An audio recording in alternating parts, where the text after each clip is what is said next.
Amados hermanos, feliz día del Señor. Para la cultura semítica milenaria, es decir, para la cultura del pueblo de Abraham, del pueblo de Judá, del pueblo de Israel, había en el imaginario popular una asociación muy natural entre las montañas, las rocas y la idea de estabilidad, solidez, refugio, fortaleza. Y más aún, en la mayoría de ellos, según nos consta por el registro bíblico, había una asociación con Yahvé, con Dios, con Jehová, con el Dios de Israel. Las montañas rocosas, con los grandes peñascos, los acantilados, lo asociaba el pueblo de Israel con su Dios. De eso hay evidencia en muchos de los escritos patriarcales, de los escritos sapienciales y aún de los escritos proféticos en el Antiguo Testamento. Citándole solamente uno de ellos, en el Cántico de Moisés, casi al final ya de su vida, Deuteronomio capítulo 32, Moisés canta, compone un himno y hay un momento en que llega a cantar lo siguiente: voy a proclamar el nombre del Señor, voy a enaltecer a nuestro Dios. Él es nuestra roca y su obra es perfecta. Todos sus caminos son de justicia. Él es Dios de la verdad, justo y recto. En Él no hay ninguna maldad. Noten, hermanos, Él es nuestra roca. Es Moisés componiendo una pieza literaria que cantó para el pueblo.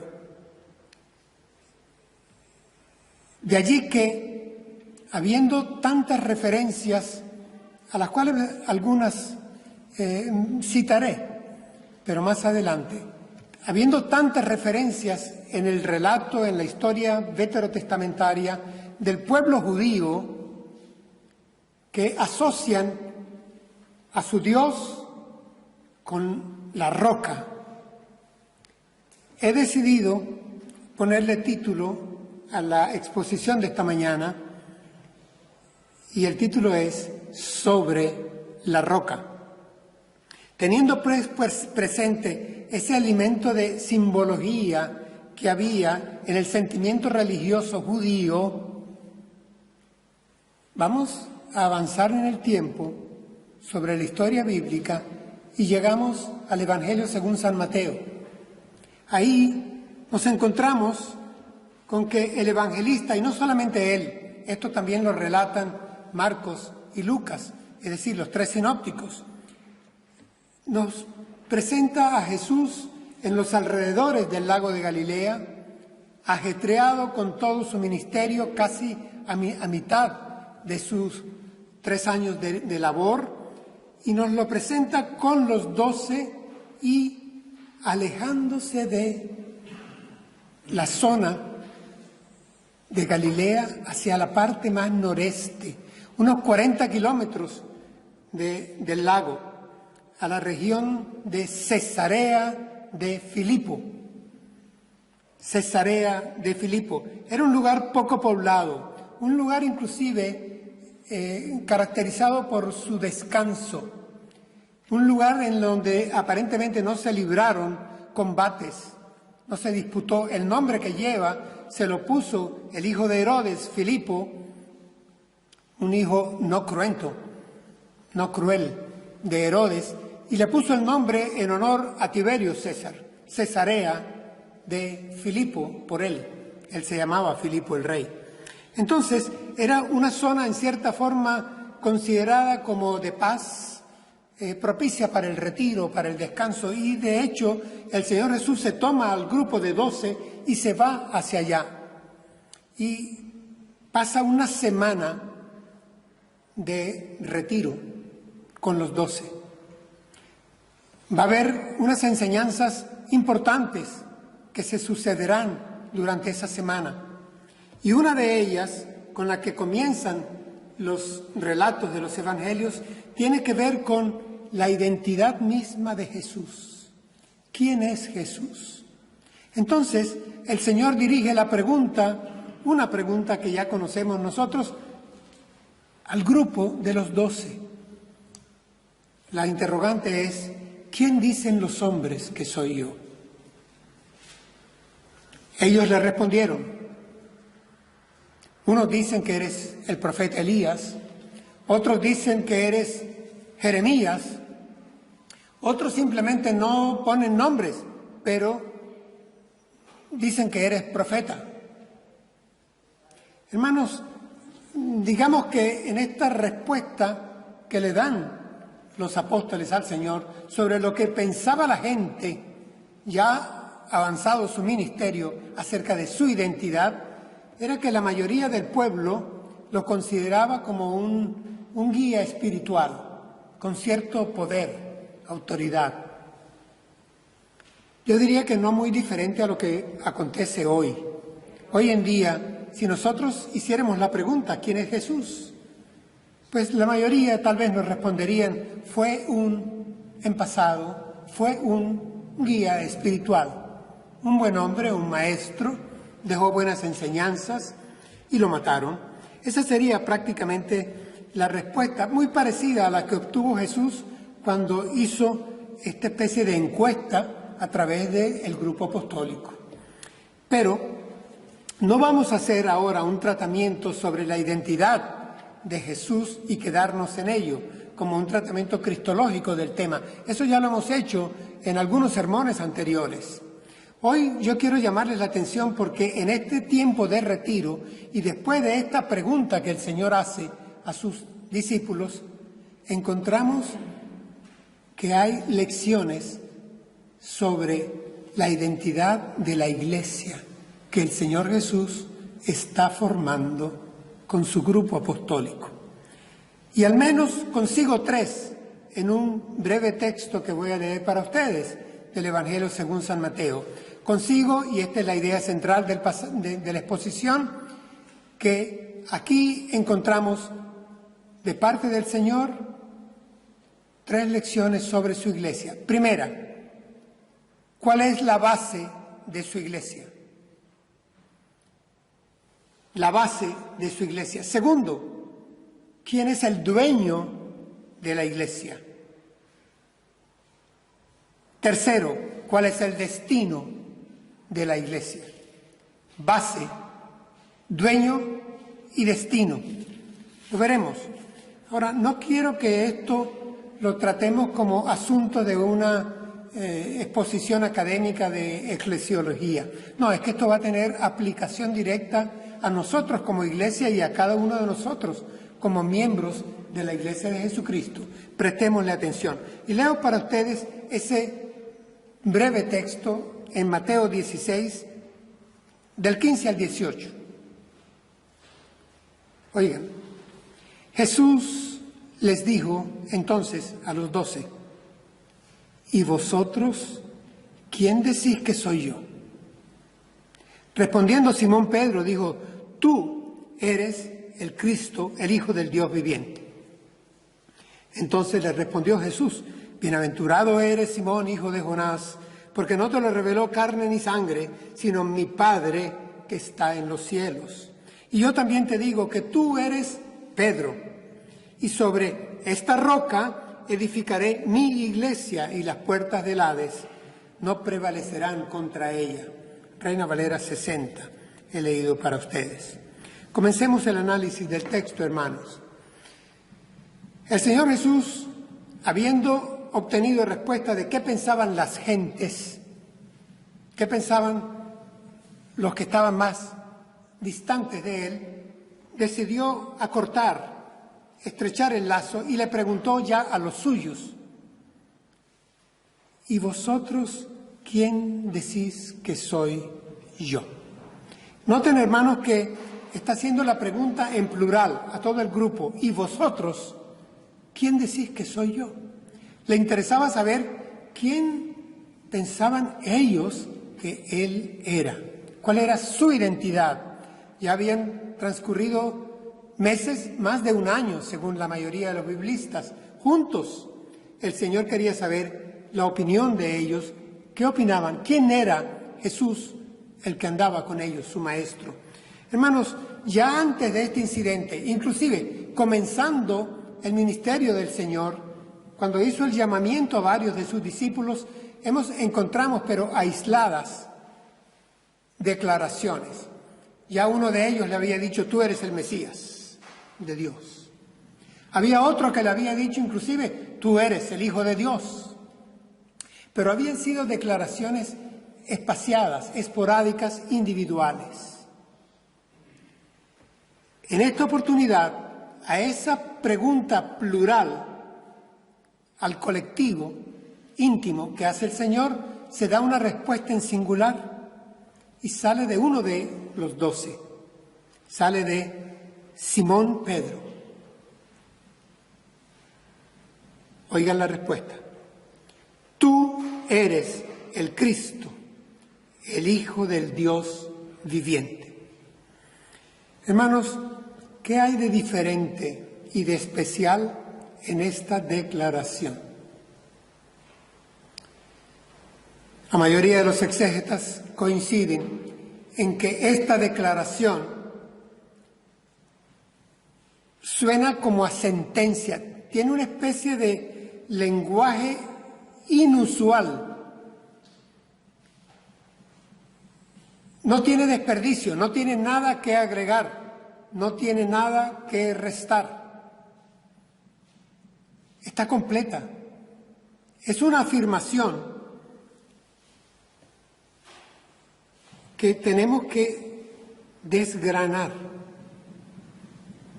Tú eres el Cristo, el Hijo del Dios viviente. Tú. El tú ya identifica, es un pronombre. Tú es Jesús de Nazaret, el que está con ellos.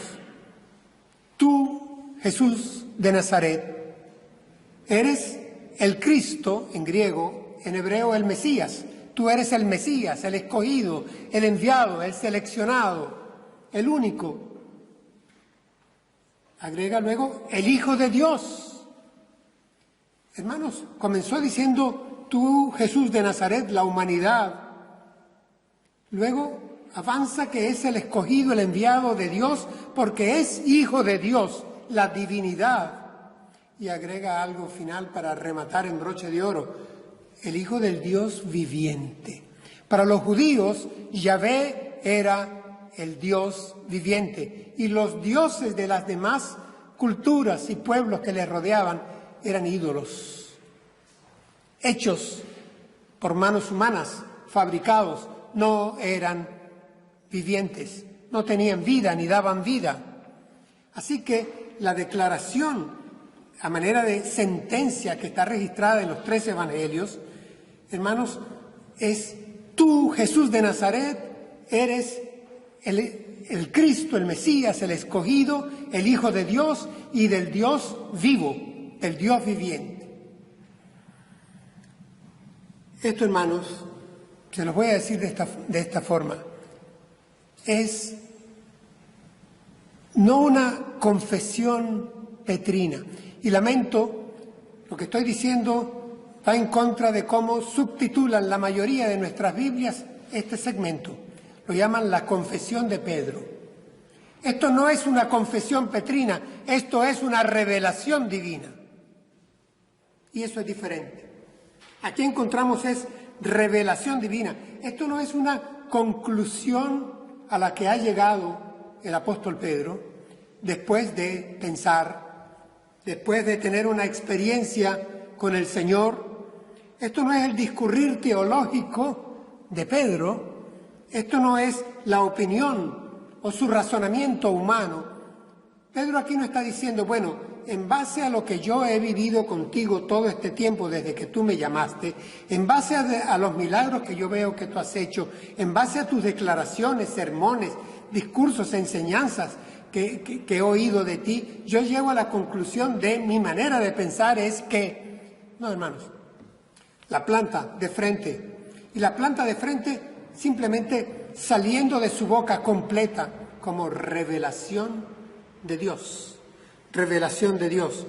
Muchos textos cristológicos encontramos en el Antiguo y en el Nuevo Testamento, pero este texto, siendo cristológico, tiene mucho que ver con la Iglesia, y ya lo vamos a ver al avanzar.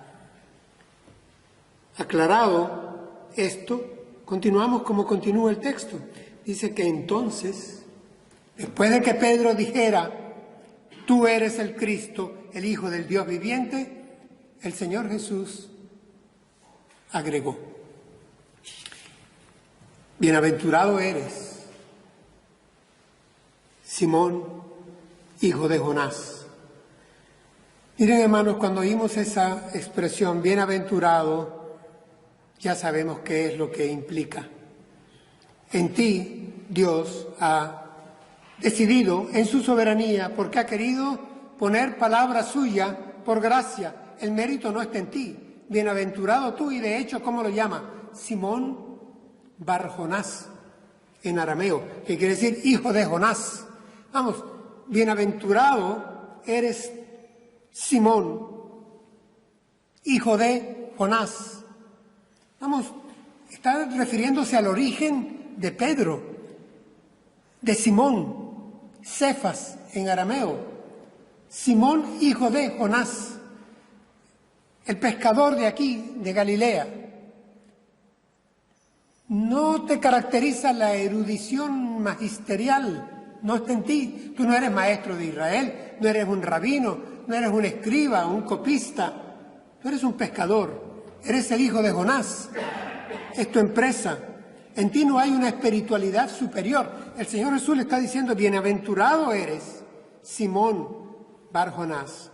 Bienaventurado eres porque, él agrega, porque yo no lo estoy, hermanos, especulando.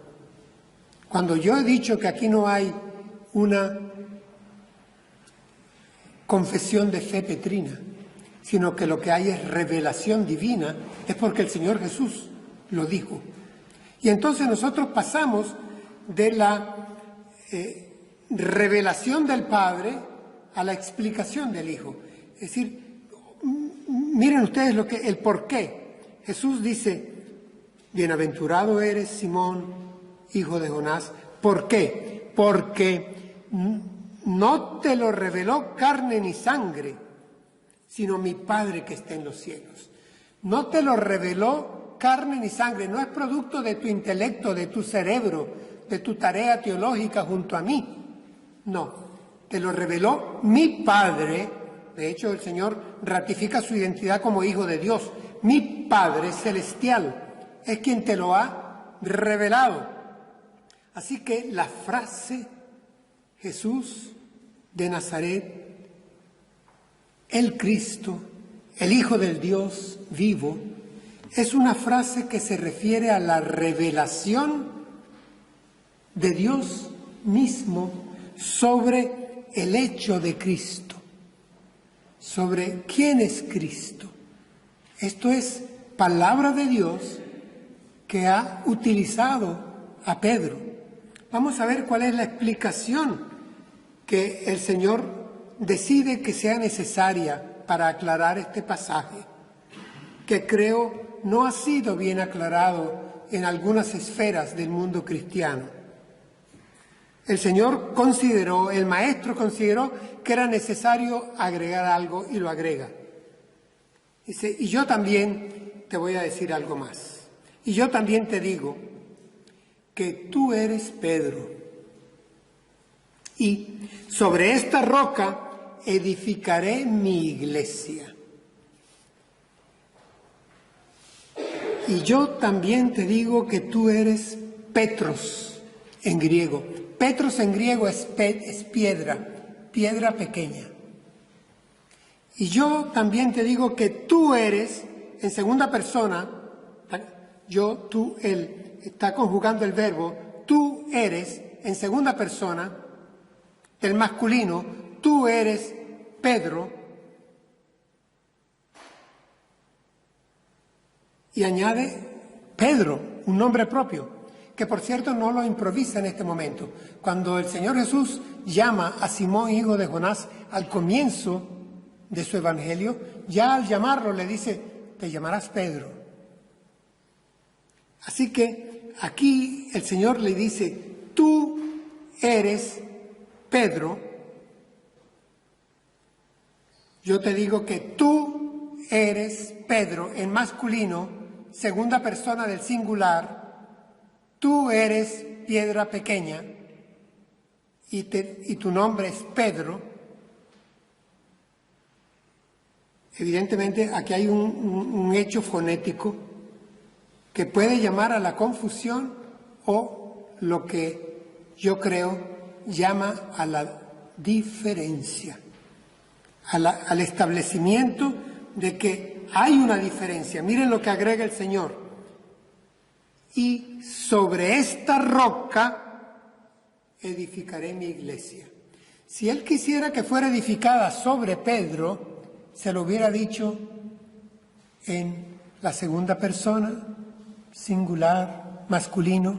Le hubiera dicho, y tú eres Pedro, y sobre ti edificaré mi iglesia. Pero no es lo que dice. Él dice, tú eres Pedro, y sobre esta roca, y ya no usa la palabra Petros, usa la palabra Petra, que en griego quiere decir gigantesco peñasco, prácticamente montaña de piedra sobre la cual se puede edificar. Eso es lo que significa Petra, roca.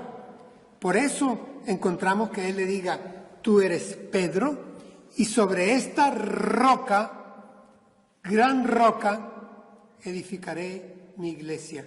¿Cuál es la roca?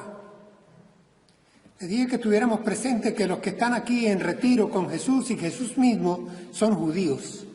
Y para ellos, la enseñanza que tienen en su cultura y en su cultura religiosa es que Dios, Yahvé, su Dios que es vivo, es la roca. La roca.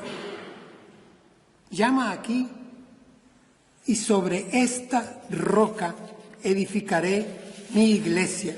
Hermanos, si quieren, echemos a un lado el asunto filológico. El asunto aquí es teológico. Es importantísimo. Es un asunto teológico lo que aquí está en juego. Óiganme esto, por favor. Siempre, siempre, siempre, en el Antiguo Testamento, cuando se usaba la palabra roca, siempre se le endosaba a Dios, a Yahvé, a ningún hombre. Hay una excepción, y la tengo para ustedes. Isaías, en el capítulo 51, escribió lo siguiente. Ustedes, los que van tras la justicia y buscan al Señor, escúchenme. Le está hablando al pueblo judío. Dice, miren la roca de la que fueron tallados, la cantera de la que fueron extraídos. Miren a Abraham, su padre, y a Sara, que los dio a luz. Cuando yo lo llamé, él era solo uno, pero lo bendije y lo multipliqué. Es el único pasaje en todo el Antiguo Testamento donde la palabra roca se refiere a un hombre. ¿Y a qué hombre? A Abraham. Porque la expresión aquí es sur, que significa gran peñasco, gran montaña rocosa y cantera. Cantera, porque de esa cantera sacó el pueblo judío. Era uno solo, un anciano, Abraham, y su mujer, en tiempo ya de esterilidad, Sara. Y de allí sacó su pueblo, como se saca de una cantera una cantidad de piedras. Es el único pasaje en todo el Antiguo Testamento. Para todas las demás citas que hay en patriarcas, en reyes, en jueces y en profetas, en libros sapienciales, la palabra sur, que es gran peñasco, acantilado, montaña rocosa, se refiere siempre, siempre, siempre a Dios. Siempre a Dios, siempre a Dios. David habría de escribir Salmo 18, y oigan esto. Aparte del Señor no hay otro Dios. Aparte de nuestro Dios no hay otra roca. Esta era la fe judaica. Aparte de nuestro Dios no hay otra roca. Así que la roca para los judíos es Yahvé, su Dios, el Dios viviente. Y esto es lo mismo que está aconteciendo en el retiro que tiene Jesús con los 12. La roca es citada por el Señor Jesús como la revelación que ha expresado Pedro. Sobre esta roca, en femenino, sobre esta declaración petrina, que es revelación divina, yo edificaré mi iglesia. Es sobre esa declaración, sobre la verdad revelada. Hermanos, no se trata de la persona de Pedro, se trata de la declaración que Dios ha puesto por revelación en boca de Pedro. De eso se trata. Es sobre esa roca en femenino, conjugada en tercera persona del singular, sobre esa roca, sobre esa declaración de que Jesús de Nazaret es el Cristo, es el Hijo de Dios, del Dios vivo, que yo edificaré mi iglesia. Eso es lo que está diciendo el Señor. Sobre esta roca edificaré mi iglesia. No es sobre ningún hombre. Nos podremos imaginar la iglesia que Él llama mi iglesia, la iglesia de Jesucristo, edificada sobre un hombre. No. Él la llama mi iglesia. Y aquí yo les dije que aquí íbamos a encontrar 3 elementos sobre la iglesia, de la que nosotros formamos parte. El primero es que la iglesia tiene una roca, una base, un fundamento firme, sólido. Y ese fundamento firme, esa roca, esa base de la iglesia es la revelación, la verdad revelada, que se suma, se consume, se sintetiza en la persona de Cristo. Él es la roca y es la base de su iglesia. Por eso lleva su nombre, no lleva el nombre de ningún hombre, sino de Jesús, el Cristo, el Hijo del Dios que vive. De hecho, hermanos, Pedro lo tuvo muy claro. Quienes lo han confundido luego son otros. El apóstol lo tuvo muy claro. Él nunca se atribuyó ningún derecho preferencial sobre el resto de la iglesia en el siglo I, mientras él vivió. Él nunca consideró que él tenía privilegios, ningún primado. Él no hizo autorreferencia.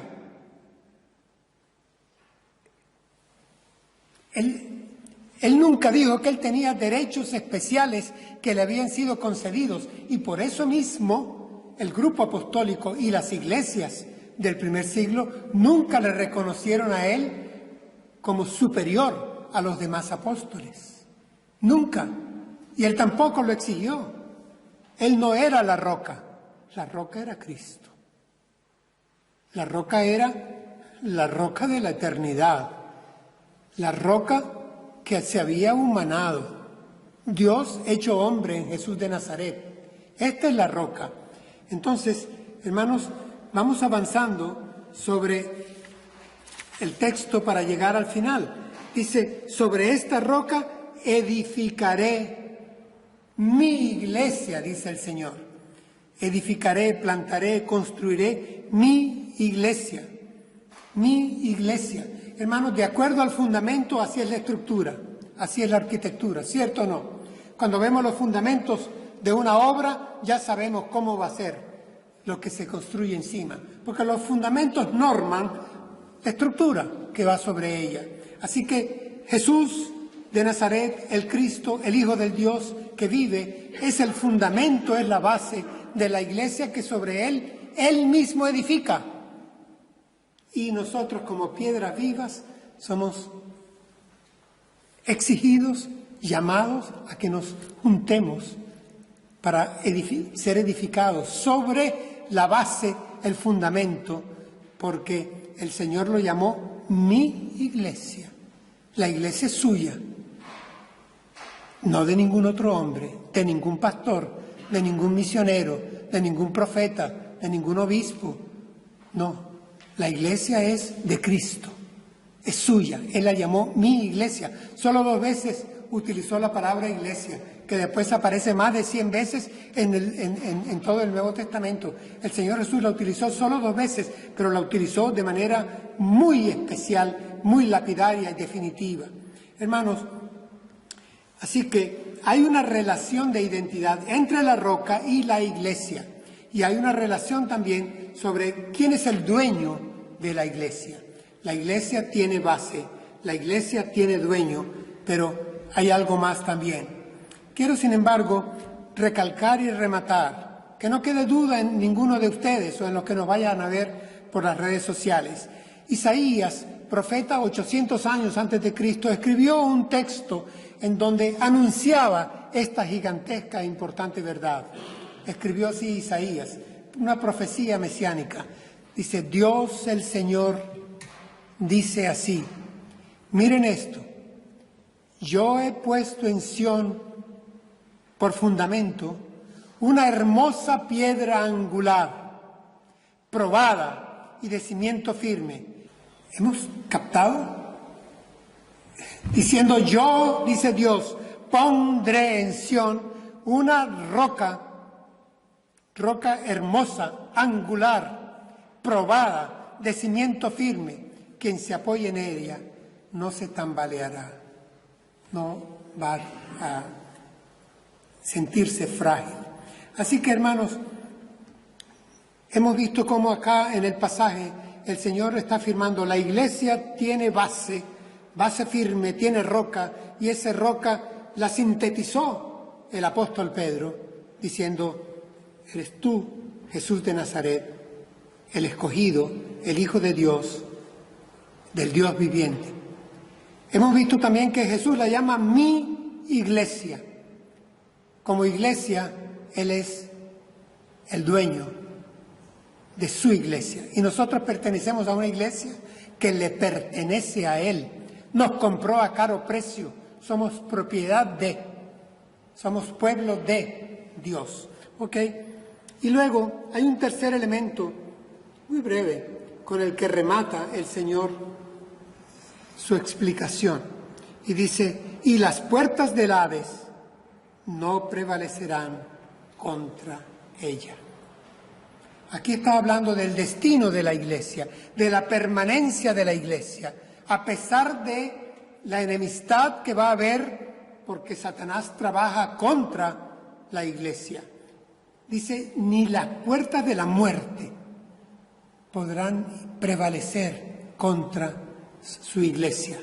Hermanos, nosotros pertenecemos a una iglesia, a la iglesia del Señor Jesucristo. Él es el dueño, Él es la base, y Él nos depara un destino que va más allá de la muerte. Nuestro destino es el cielo de Dios. Tenemos base, tenemos dueño y tenemos destino. Voy a terminar citando al propio apóstol Pedro, ya en su ancianidad. Escribe 2 cartas. Una carta de ellas, la más larga, la leo para ustedes, primera de Pedro, donde el propio apóstol se refiere en estos términos. Presten atención. Cristo es la piedra viva, rechazada por los seres humanos, pero escogida y preciosa ante Dios. Para ustedes los creyentes, esta piedra es preciosa, pero para los incrédulos, la piedra que desecharon los constructores ha llegado a ser la piedra angular. Primera de Pedro 2, versículos 4 y 7. Es Pedro mismo quien está aclarando lo que tal vez algunos por razones fonéticas hayan podido confundir. Él dice, Cristo es la piedra, piedra preciosa para salvación. Hemos cantado roca de la eternidad. El apóstol Pablo dice que cuando los antepasados judíos en el desierto bebían de esa roca que fue abierta como manantial en el desierto, esa roca que les acompañó dando agua era Cristo, dice el apóstol. Pedro anda sobre la misma idea porque todos los apóstoles lo tuvieron claro en ese retiro en el que participaron. La piedra es Cristo. Y como al comienzo les dije, 3 lecciones que sacamos desde el punto de vista eclesiológico, pero para aplicación nuestra, de nuestra iglesia de Amposta y Vinarós, y para la vivencia de cada uno de nosotros. Tenemos base, tenemos dueño y tenemos destino. Gran base, sólida base. No podría haber mejor dueño, el Hijo de Dios. Y no mejor destino, el cielo de Dios. Es la iglesia de Jesucristo. De esa formamos parte todos, en su forma visible, concreta y pequeña, o en su forma invisible, la iglesia que va a través de los siglos y de la cual nosotros somos tan solo un pequeño vagón que se incorpora sobre los rieles. Pero motivo de gratitud al Señor enorme. Tenemos base, tenemos dueño, tenemos destino. Demos gracias al Señor por eso. El Señor es bueno.